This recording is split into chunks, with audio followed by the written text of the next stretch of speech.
আসসালামু আলাইকুম, আমি তাবাসসুম তুবা। আশা করছি সবাই ভালো আছেন। আজকে আমরা চলে যাচ্ছি জাফলং। এই ট্যুরে আমাদের ফুল ফ্যামিলি যাচ্ছিলাম। আর পিছনের সিট থেকে আব্দুল্লাহ দেখুন উকিঝুঁকি মারছিল, কত কিউট না, মাশাল্লাহ। আর এখানে আরিশার আব্বুকে আমি ডাকছিলাম ক্যামেরার দিকে তাকানোর জন্য। আরিশার আব্বু তো বলছিল আমার চোখে একদম ঘুম ঘুম ভাব লেগে আছে। আমি তো 4:30 বাজে ঘুম থেকে উঠছিলাম। সব কিছু গুছানোর পর আপনাদের ভাইয়াকে ডাকছি, তারপর প্রায় 5:30 বাজে ঘুম থেকে উঠছে। এখন গাড়িতে উঠছি, এখন 6টার মতো বাজে। আরিশার ঠিক মতো ঘুম না হওয়াতে প্লাস গাড়ির জার্নিতে ও অসুস্থ হয়ে গিয়েছিল। ও 4-5 বারের মতো বমি করেছিল। আমি তো খুব টেনশনে ছিলাম। তারপর আল্লাহর রহমতে সব কিছু ঠিক হয়ে গিয়েছে। আর এটা হচ্ছে সিলেট চা বাগান। রাস্তায় যাওয়ার সময় চা বাগানটা খুবই দেখতে সুন্দর লাগছিল। ভাবলাম যে একটু ভিডিও করা যাক। তারপর একটু সামনেই আমরা চা বাগানের মধ্যেই নেমেছি। তারপর একটু ভিডিও করলাম, লাঞ্চ করলাম, তারপর আবার গাড়িতে উঠে জাফলংয়ের দিকে রওনা হলাম।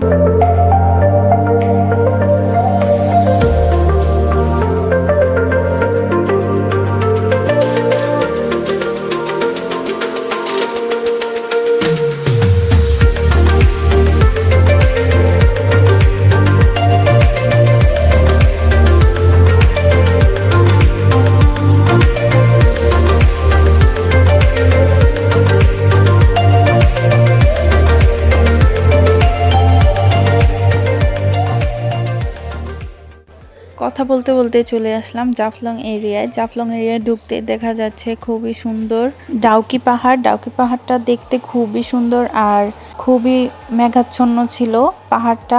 দেখতে যে এত সুন্দর লাগছিল। আর আরিশা তো নেমে দৌড়াদৌড়ি করতে শুরু করে দিয়েছিল। ও বারবার মাটিতে বসে জুতার নিচের মাটি পরিষ্কার করছিল, কি ফানি না। আর আব্বু আম্মুর হাত ধরে আব্দুল্লাহ হাঁটছিল, আমি ব্যাক সাইড দিয়ে ভিডিও করছিলাম।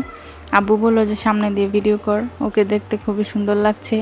আর এখান থেকে দাঁড়িয়ে ভিউটা দেখতে এত সুন্দর লাগছিল। আমি 8-9 বার এসেছি এর আগেও, বাট এত সুন্দর কখনোই লাগেনি। এটা যেহেতু বর্ষাকাল ছিল, বৃষ্টির দিন ছিল, পাহাড়ের উপরে খুব মেঘ জমে ছিল, দেখতে খুবই সুন্দর লাগছিল। আর একটু পরেই আমরা সেলফি তোলার জন্য রেডি হচ্ছিলাম। আর আরিশার গালে ধরাতে আরিশা কি একটা অবস্থা করলো দেখুন আপনারা।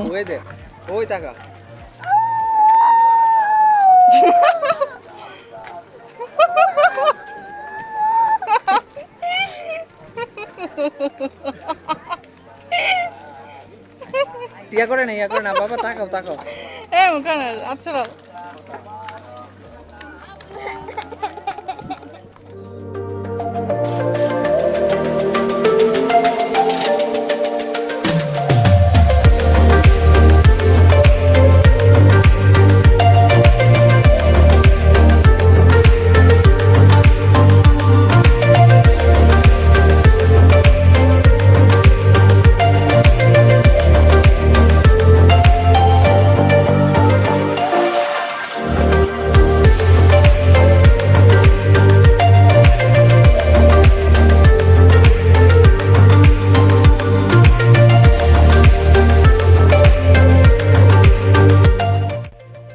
এখানকার স্থানীয় ব্যবসায়ীরা এই রাস্তা দিয়ে ইন্ডিয়া যায়। ইন্ডিয়া থেকে ওরা কসমেটিক্স, চকলেট, আদার্স জিনিস এনে এখানে সেল করে।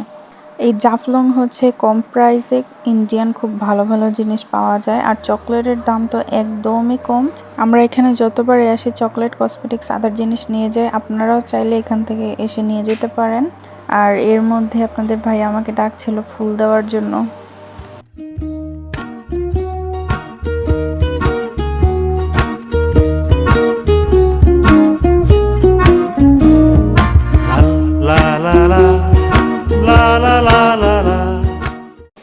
আমরা এখন টুকটাক কিছু শপিং করব, শপিং করে লাঞ্চ করে দেন এখান থেকে রওনা হব। দোকানের মধ্যে গিয়ে আব্দুল্লাহ তো দোকানে লন্ডভন্ড করতে শুরু করে দিয়েছিল। আর আমরা আসার সময় সুরমা নদীর উপর দিয়ে আসি। যারা এখনো দেখেননি আমার ভিডিওতে তারা দেখতে পাবেন। আমাদের কেনাকাটা শেষ, এখন আমরা রওনা হলাম বাসার জন্য।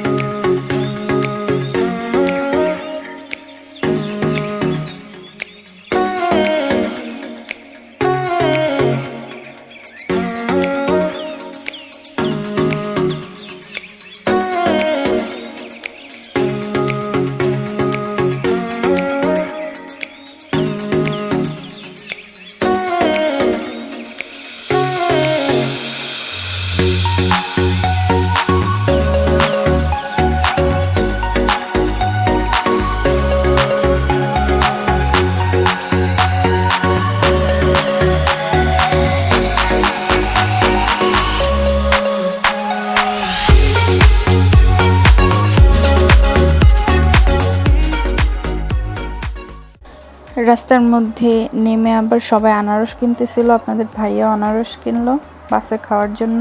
আর একটা কথা বলে নেই, আমি যেমনভাবে উপভোগ করেছি জায়গাটা তেমনভাবে আপনাদের কাছে তুলে ধরতে পারিনি। অবশ্যই ইনশাআল্লাহ আপনাদের কাছে সুন্দরভাবে তুলে ধরার কোনো ওয়ে আমার কাছে হয়ে যাবে অতি শীঘ্রই। আর আজকের ভিডিও এ পর্যন্তই, দেখা হবে পরবর্তী কোনো ভিডিওতে। ততক্ষণে আমার চ্যানেলটা সাবস্ক্রাইব করে পাশে থাকা বেল আইকনটি ক্লিক করবেন। আর এতক্ষণ পর্যন্ত আমার পাশে থাকার জন্য ধন্যবাদ।